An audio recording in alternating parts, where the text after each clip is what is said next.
Come on up, have a seat right here on the floor.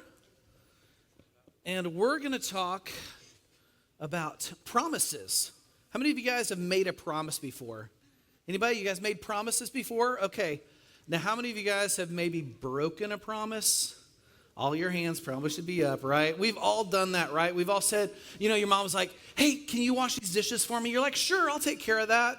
And then what happens? Oh, man, I got involved in this other thing and I forgot. Yeah, it's true. And we're humans, we're people, and we break promises. But a long time ago, God wanted relationship. So this is going to represent God, okay? And God wanted relationship with us. And so he made a covenant with the people of Israel. This is the people. It's just the color that was at Home Depot. Yeah. So it's deep. That's what they had at Home Depot this morning. So that's what I picked out. But he was like, I want to connect myself to you. I want to tie myself to you. And he said, Will you make covenant? And the people was like, yeah, let's make covenant with the Lord. And so that was the old covenant where God said, I'm gonna make some promises to you, and I'm gonna connect myself to you, and you're gonna connect yourself to me, and we're gonna have this relationship. And that all was really good, right? It's really good, except what happened? The people kind of broke their promises, didn't they? They said, and they went back on their word, and they were like, we want to go and do this other stuff, right?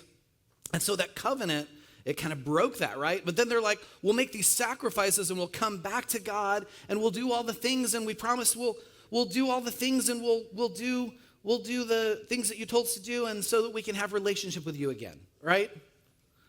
And that was good. But it went back and forth and back and forth and back and forth, and they kept undoing and redoing and undoing and redoing, and it just didn't work very good, did it? That was the old covenant.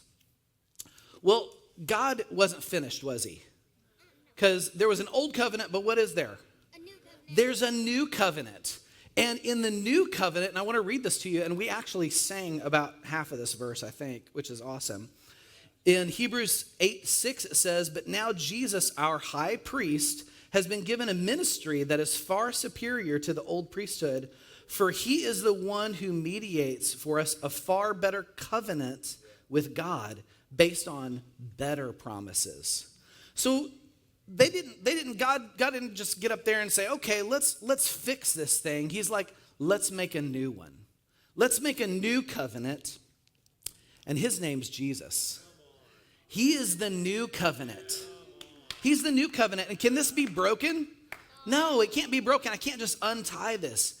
It's a new covenant. And in John, it talks about, Jesus says in John, where is it? In John 17:21, it says, I pray that they will all be one, just as you and I are one, as you are in me, Father, and I am in you. So guys, he didn't just tie us together. He actually made us one. We're in him, he's in us. And I think a lot of times we're trying to retie things. We're trying to go back and forth and retie things like we're living in the old covenant still. But guys, we have a new covenant in Jesus. So this week, I want you to remember, we're going to live like this, right? And I think Pastor Steve's going to be talking about more of this today. But let's live like this and not like the old covenant, okay? You guys can head on back to your seats.